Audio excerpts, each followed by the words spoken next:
नमस्कार मित्रों, साहित्य के इस YouTube चैनल लालित्य में आप सभी लोगों का स्वागत है। आज के विवेचन का विषय है रस के प्रकार। इसके पहले रस की परिभाषा, रस के लक्षण और रस के अवयवों पर चर्चा की जा चुकी है। आचार्य भरत मुनि ने अपने ग्रंथ नाट्यशास्त्र में रसों की संख्या 9 वर्णित की है। उसके बाद आचार्य मम्मट ने शांत रस का सविस्तार विवेचन किया है। आचार्य विश्वनाथ ने वात्सल्य नामक 10वां रस स्वीकार किया और आचार्य रूप गोस्वामी ने भक्ति को रस का स्वरूप प्रदान किया। इस प्रकार अब 11 रस माने जाते हैं। यथासंभव आज इन रसों का विवेचन प्रस्तुत किया जा रहा है। पहला रस है श्रृंगार। श्रृंगार रस का स्थायी भाव है रति। नायक नायिका, प्रेमी प्रेमिका के मध्य जो स्थित प्रेम का भाव होता है, काम का भाव होता है, उसे रस कहते हैं। श्रृंगार को रसराज की उपाधि दी गई है। संभवतः इसका कारण यह है कि काम भाव की व्याप्ति जीव मात्र तक है, प्राणी मात्र तक है। अन्य भाव घृणा इत्यादि, क्रोध इत्यादि सभी प्राणियों में नहीं होते हैं, परंतु यह भाव सभी प्राणियों में होता है। जब इस रति नामक स्थायी भाव का विभाव, अनुभाव और संचारी भावों से संयोग होता है तो श्रृंगार रस की निष्पत्ति होती है। श्रृंगार रस का स्थायी भाव है कामोद्रेक की प्राप्ति, रति। अतः मानव के चित्त में विद्यमान मधुर भाव काम को परितृप्त करने वाली रचना श्रृंगार रस की कही जाएगी। श्रृंगार रस के 2 भेद हैं, संयोग श्रृंगार और वियोग श्रृंगार। जिस रचना में नायक और नायिका के प्रेम पूर्ण मिलन का, उनके परस्पर संभाषण, आलिंगन इत्यादि का चित्रण किया जाता है, वहां संयोग श्रृंगार रस होता है। बिहारी की राधा श्री कृष्ण से बातों में आनंद प्राप्त करने के लिए उनकी बांसुरी चुरा लेती है। बिहारी लिखते हैं, बतरस लालच लाल की मुरली धरी लुकाए, सौंह करे भौहनि हंसे, दयन कहे नट जाए। बतरस बातों से होने वाले आनंद को प्राप्त करने के लिए राधा श्री कृष्ण की बांसुरी चुरा लेती है। श्री कृष्ण बांसुरी मांगने के लिए राधा के पास जाते हैं। वह इनकार करती है कि मैंने बांसुरी नहीं ली है, लेकिन छिपा नहीं पाती है कि उसने बांसुरी लिया है और भौहों में मुस्कुराने लग जाती है। दयना देती नहीं है, दयन कहे लेकिन देने के लिए कहती है, नट जाए इनकार कर जाती है, नाच कर चली जाती है। इस दोहे में स्थायी भाव रति है और यह रति का भाव, प्रेम का भाव, काम का भाव किसको मिल रहा है? राधा को मिल रहा है। इसलिए राधा आश्रय हो गई। और किसके सहारे राधा को इस प्रेम भाव की प्राप्ति हो रही है? कृष्ण के सहारे। इसलिए कृष्ण आलंबन हुए। राधा की, कृष्ण की चेष्टाएं उद्दीपन है। शपथ खाना, हंसना, नट जाना अनुभाव हैं और हर्ष, वीड़ा, आवेग और उत्सुक की आदि संचारी भाव हैं। यहाँ इन सबसे पुष्ट होकर रति भाव श्रृंगार रस के रूप में परिणत हुआ है। संयोग श्रृंगार एक ऐसा रस है जिसमें आलंबन और आश्रय दोनों हो सकते हैं। इस श्रृंगार रस का दूसरा भेद है वियोग श्रृंगार, जहां नायक एवं नायिका के मिलन का वर्णन न होकर उनके विछोह का वर्णन हो, उनके वियोग का वर्णन हो, परंतु परस्पर रति का भाव हो, तो वहां वियोग श्रृंगार रस होता है। वियोग श्रृंगार 4 प्रकार का होता है: पूर्वराग, मान, प्रवास, और करुण वियोग। नायक एवं नायिका के मिलन से पहले हृदय में उत्पन्न अनुराग को, प्रेम को पूर्वराग कहा जाता है। नायक एवं नायिका में रतिभाव का यह प्रकर्ष, यह उत्कर्ष प्रत्यक्ष दर्शन, चित्र दर्शन अथवा गुण श्रवण से होता है। देव लिखते हैं कि जब ते कुमर कान रावरी कला निधान, कान परी वाके कछु सुजस कहानी सी, तब ही ते देव देखी देवता सी, हंसत सी रीझत सी खीझत सी रूठती रिसानी सी, छोही सी छली सी छीन लीनी सी, छकी सी छिन जकी सी टकी सी लगी, थकी थहरानी सी, विधि सी बंधी सी विस्गूड़ती विमोहत सी, बैठी बाल बकती विलोकती बिगानी सी। इस कविता में कृष्ण आलंबन है। कृष्ण की सुजस कहानी का श्रवण उद्दीपन है। रीझना, खींचना, रूठना, स्तंभित रह जाना अनुभाव है। चिंता, जड़ता, व्रीड़ा, उन्माद, चपलता, आवेग आदि संचारी भाव हैं। इन सबसे पुष्ट होकर रति स्थायी भाव वियोग श्रृंगार में परिणत हो गया है। कृष्ण के गुण श्रवण के कारण नायिका वियोगिनी बनी है, अतः यह पूर्वराग वियोग का श्रेष्ठ उदाहरण है। वियोग का दूसरा भेद है मान। नायक एवं नायिका में से किसी एक के अपराध से उत्पन्न प्रणय कोप को मान कहते हैं। नायक और नायिका दोनों पास पास में हैं, लेकिन वे संयोग जैसी सुखानुभूति नहीं प्राप्त कर रहे हैं, आनंदानुभूति नहीं प्राप्त कर रहे हैं। उनमें वियोग का भाव है पास में होते हुए भी, तो वहां पर मान वियोग होगा। और इस मान वियोग श्रृंगार रस के भी दो भेद होते हैं, एक प्रणयमान, दूसरा ईर्ष्यामान। प्रणयमान वियोग वहां पर होता है जहां तनिक सी बात पर नायक और नायिका यूं ही रूठ जाते हैं।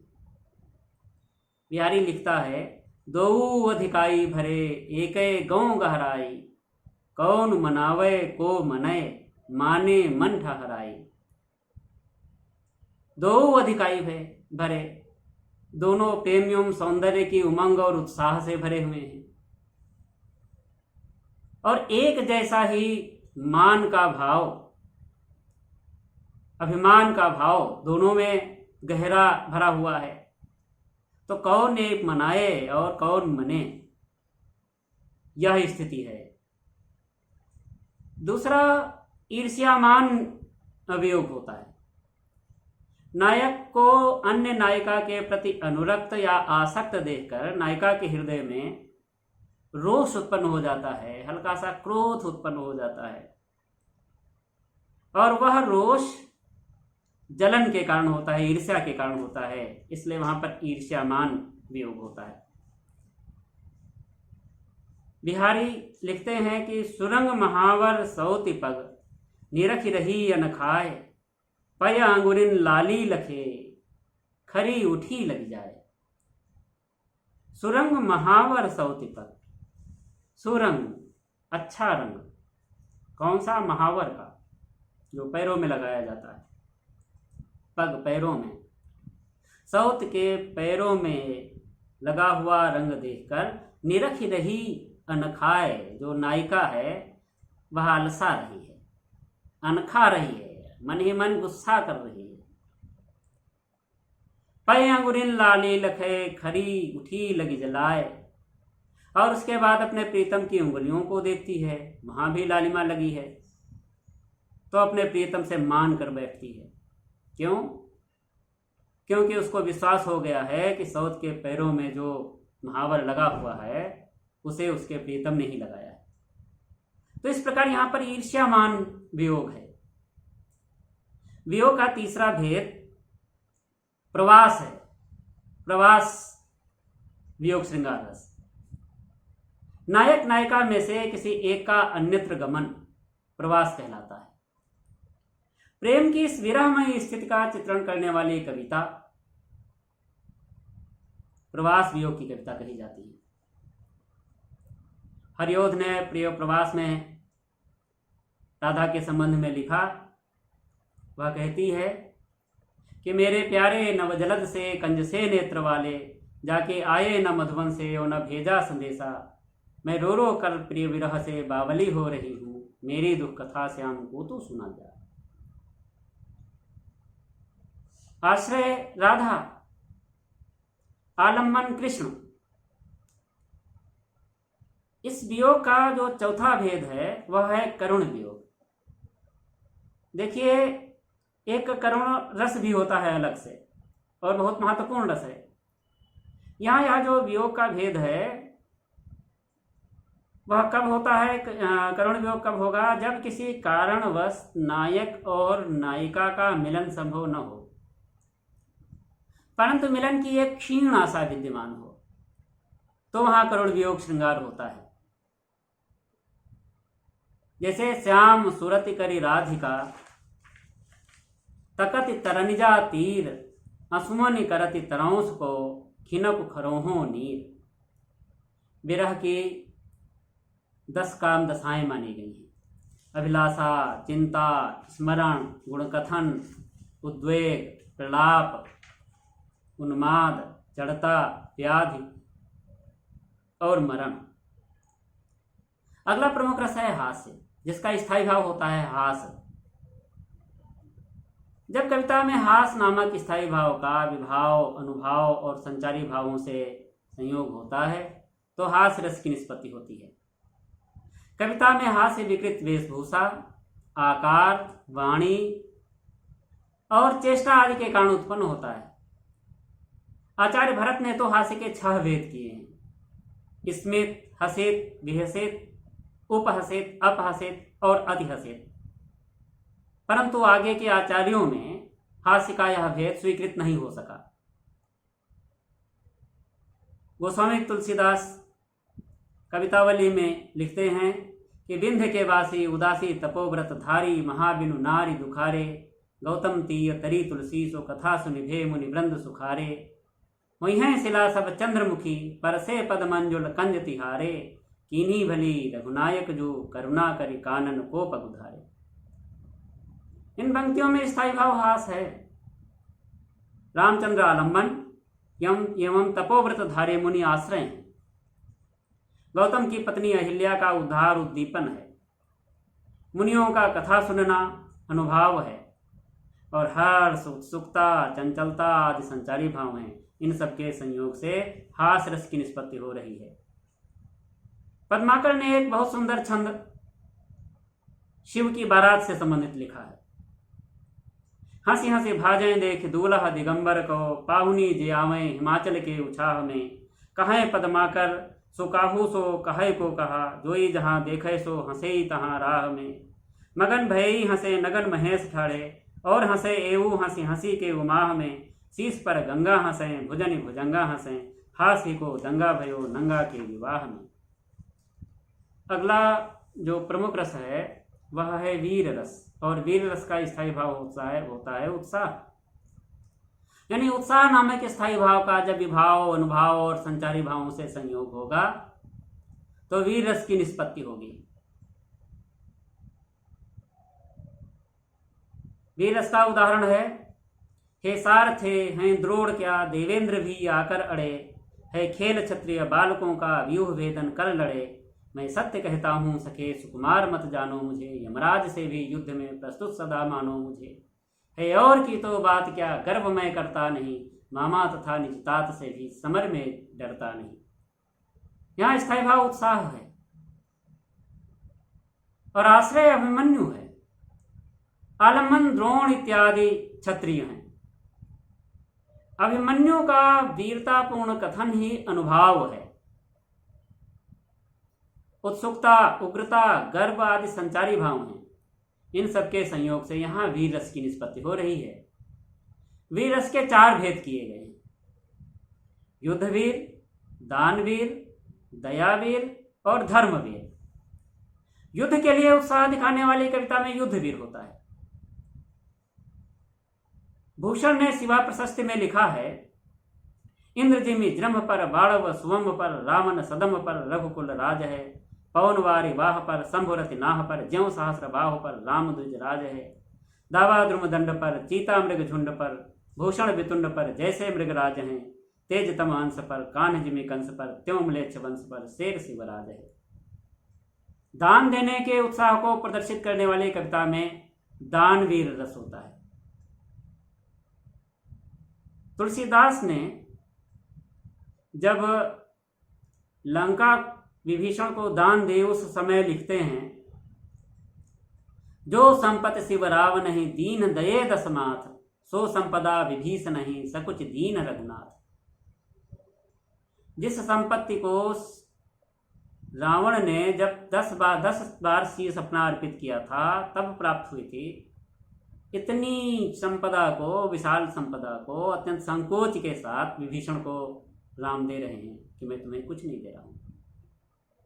और दयावीर में दयनीय व्यक्ति आलंबन होता है। दीन दशा, उद्दीपन एवं सांत्वना के शब्द ही अनुभव होते हैं। धृति, हर्ष आदि संचारी भाव होते हैं। जैसे गजराज ग्राह वाला प्रसंग है। गजराज की पुकार सुनकर उसको छुड़ाने के लिए प्रभु दौड़ पड़ते हैं। सुन कमलापति विनीत बैन भारी तासु, आसु चलिबे की लखी गतियों दराज की।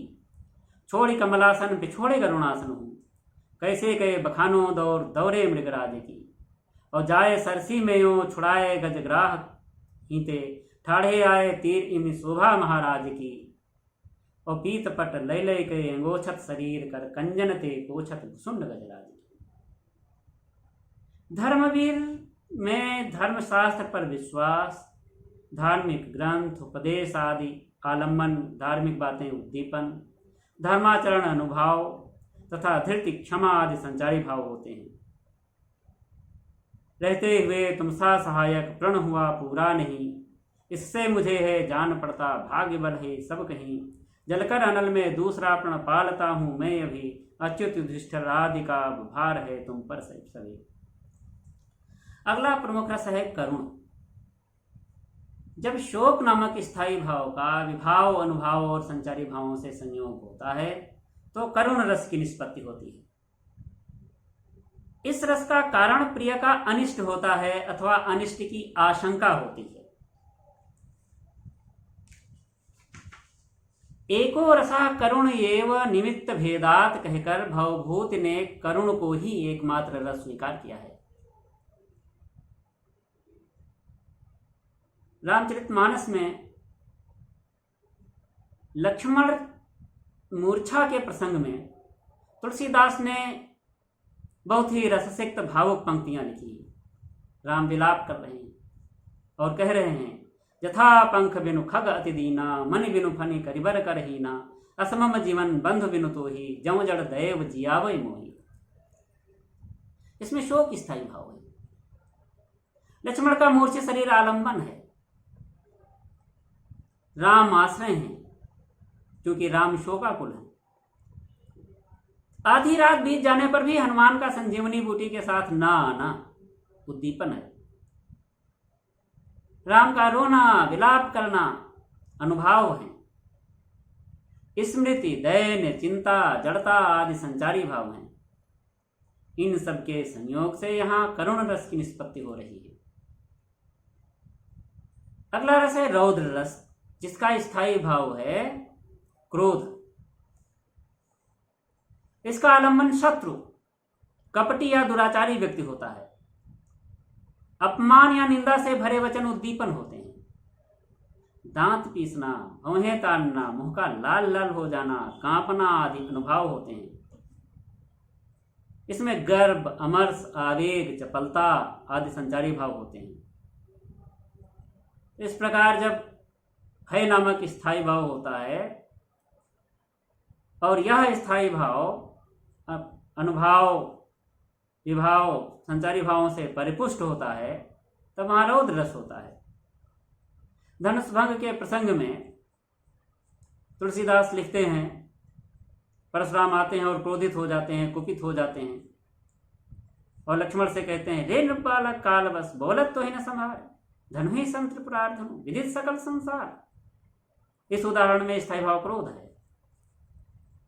आलंबन लक्ष्मण है और आश्रय परशुराम। तो राम लक्ष्मण यहाँ पर आलंबन हुए और आश्रय परशुराम इसलिए हुए क्योंकि क्रोध के भाव की प्राप्ति किसको हो रही है? परशुराम को हो रही है। लक्ष्मण के व्यंग्य वचन और टूटा हुआ धनुष ये उद्दीपन है। परशुराम द्वारा फरसा दिखाना एवं कटु वचन कहना अनुभाव है। इससे प्रकट होता है कि स्थायी भाव भय है। यहाँ पर आवेग, उग्रता, असूया आदि संचारी भाव हैं। अगला रस है भयानक रस, जिसका स्थायी भाव भय है। जहां भय नामक स्थायी भाव का विभाव, अनुभाव और संचारी भावों से संयोग होगा वहां भयानक रस होगा। और इस भय का कारण भयोत्पादक वस्तुओं का देखना, उनको सुनना अथवा शत्रु आदि का आतंक होता है। लंका की सेना तो कपि के गर्जन रव से कांप गई, हनुमान के भीषण दर्शन से विनाश हो भाप गई। उस कंपित शंकित सेना पर कपि नाहर की जब मार पड़ी, त्राहि त्राहि शिव त्राहि त्राहि, शिव की सब ओर पुकार पड़ी। यहाँ स्थायी भाव भय है। युद्धरथ हनुमान आलंबन है और लंका की सेना आश्रय है, क्योंकि डर का भाव, भीति का भाव लंका की सेना में है। हनुमान की भीषणता एवं गर्जना उद्दीपन है। सेना का कांपना एवं त्राहि त्राहि करना अनुभाव है। चिंता, त्रास, विषाद आदि संचारी भाव हैं। इस प्रकार यहाँ भयानक रस का पूर्ण परिपाक है। विभत्स रस का स्थायी भाव जुगुप्सा या घृणा होता है। जीवन में घृणा उत्पन्न करने वाली परिस्थितियां और वस्तुएं भी बहुत सारी होती हैं। अतः जुगुप्सा या घृणा का भाव जब विभाव, अनुभाव और संचारी भावों से पुष्ट होता है तो विभत्स रस की निष्पत्ति होती है। ओझरी की झोरी कांधे, आतन की सेल्ही बांधे, मूड़ को कमंडल खपर कियो कोरिके, जोगनी झुटुंग झुंड झुंड बनी तापसी सी, तीर तीर बैठी हैं समर सरी खोरिके। और सोनित सो सानि सानि गोदा खात सितुआ से, और प्रेत एक पियत बहोरी घोरी घोरी कहे, और तुलसी बैताल भूत साथ लिए भूतनाथ, हेर हेर हंसत हैं हाथ हाथ जोड़ी के।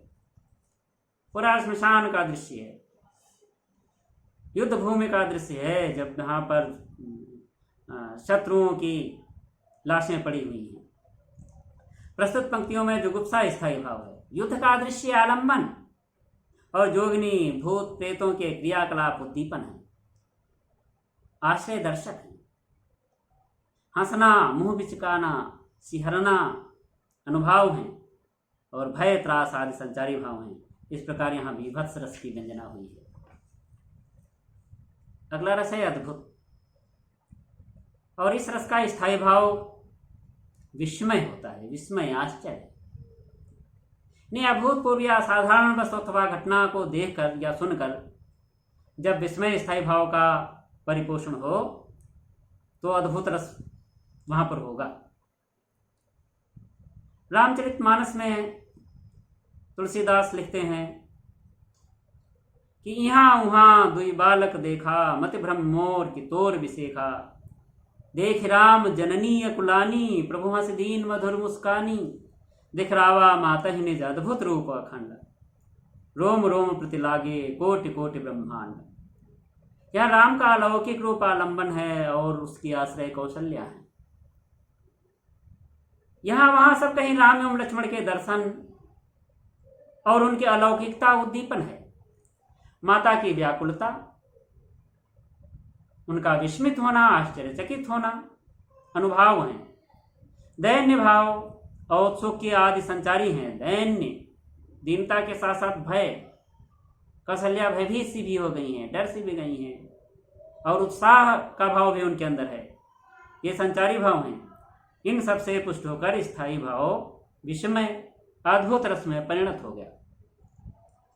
अगला रस है शांत। निर्वेद और शम इसके स्थायी भाव हैं। वस्तुतः जब संसार अथवा शरीर की नश्वरता से या तत्व ज्ञान द्वारा विशेष प्रकार की उदासीनता उत्पन्न होती है और इस उदासीनता का चित्रण कविता में होता है तो वहां शांत रस होता है। विनय पत्रिका में तुलसीदास लिखते हैं कि अब लो नसानी अब ना न सही हो, राम कृपा भव निसासी रानी, जागे पुण्य न डसई हो, पायो नाम चारु चिंता मन्यूर करते न खसई हो, श्याम रूप सुचिरुचिर कसौटी चित्त कंचन ही कसई हो, परबस जानि हस्यो इन इंद्र निज बस होई न हसई हो, मन मधुकर पनकै तुलसी रघुपति पद कमल बसई हो। यहाँ निर्वेद स्थायी भाव है, संसार की असारता का ज्ञान आलंबन है और स्वयं का भी आश्रय है। पश्चाताप एवं राम को हृदय में धारण रखने का प्रण ही उद्दीपन है। पश्चाताप से युक्त शब्द कहना एवं सांसारिक असारता का कहना ही वाचिक अनुभाव है। इन सब से पुष्ट होकर निर्वेद नामक स्थायी भाव यहाँ शांत रस रूप में परिणत हो रहा है। वात्सल्य 10वां रस है। पुत्र आदि आलंबन से वत्सल नामक स्थायी भाव ही पुष्ट होकर वात्सल्य रस रूप में परिणत होता है। इसे रस रूप में प्रतिष्ठित करने का श्रेय आचार्य विश्वनाथ को है। इसके भी 2 भेद हैं, संयोग वात्सल्य और वियोग वात्सल्य। सूरदास वात्सल्य रस के सम्राट कहे जाते हैं। संयोग वात्सल्य का एक उदाहरण सूरसागर से इस प्रकार है। सिखवती चलन यशोदा मैया, अरबराए कर पानी गहावत डगमगाए धरती धर पैया, कबहुक सुंदर बदन बिलोकति उर आनंद भरी लेत बलैया, और कबहुक कुल देवता मनावत चिरजीवो मेरो कुंवर कन्हैया, कबहुक बलको टेरे बुलावत इही आंगन खेलो दो भैया, और सूरदास स्वामी की लीला अति प्रताप बिलसत नंद रैया। यहाँ स्थायी भाव वत्सल है। बालक कृष्ण आलंबन और माता यशोदा आश्रय। डगमगाते हुए कृष्ण का चलना उद्दीपन है।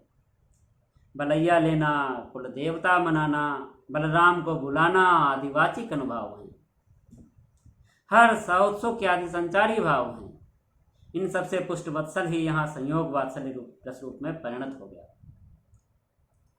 और जब कृष्ण गोकुल से मथुरा जाते हैं उस समय सूरदास ने वियोग वात्सल्य के बहुत सुंदर पद रचे। यशोदा विलाप करती हुई कहती है, संदेशो देवकी सौ कहियो, हाँ तो धाय तिहारे सुत की मया करत ही रहियो, उबटन तेल और तातो जल देखत ही भज जाते, जोई जोई मांगत सोई सोई देती, क्रम क्रम करके नहाते, तुम तो टेव जानती हुई हो, तऊ मोहि कही आवे, रात उठत मेरे लाल लड़ैते, माखन रोटी भाव। यहाँ कृष्ण आलंबन है। माता यशोदा आश्रय हैं और मथुरा में निवास उनकी कृष्ण की क्रीड़ाओं का स्मरण उद्दीपन है। और यशोदा द्वारा संदेश प्रेषित करना, टेप बताना, श्री कृष्ण की आदतों को गिनाना, अनुभाव और स्मृति, चिंता, विषाद आदि संचारी भाव हैं। इन सबके संयोग से यहाँ वियोग वात्सल्य रस की निष्पत्ति हो रही। अगला और अंतिम रस है भक्ति। और भक्ति को रस रूप में प्रतिष्ठित करने वाले आचार्यों में मधुसूदन सरस्वती और रूप गोस्वामी प्रसिद्ध हैं।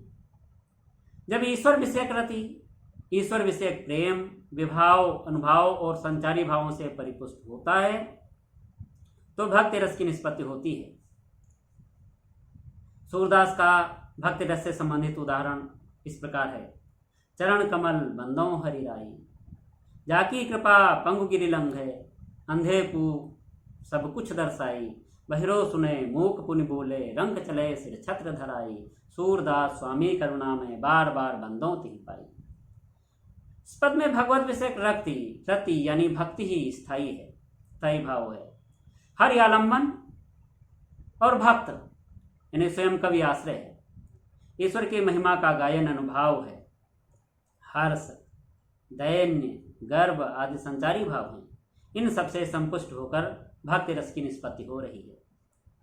तो इस प्रकार आज के इस सत्र में रसों के प्रकार का विवेचन किया गया है। अब अगले सत्रों में रस की निष्पत्ति और साधारणीकरण का विवेचन किया जाएगा, क्योंकि रस निष्पत्ति और साधारणीकरण को जानने के लिए रस के लक्षण, रस के प्रकार जानना अनिवार्य होता है।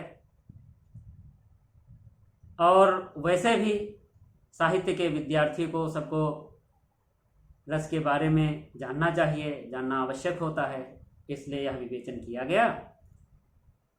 आप लोग जुड़े रहे। बहुत बहुत धन्यवाद।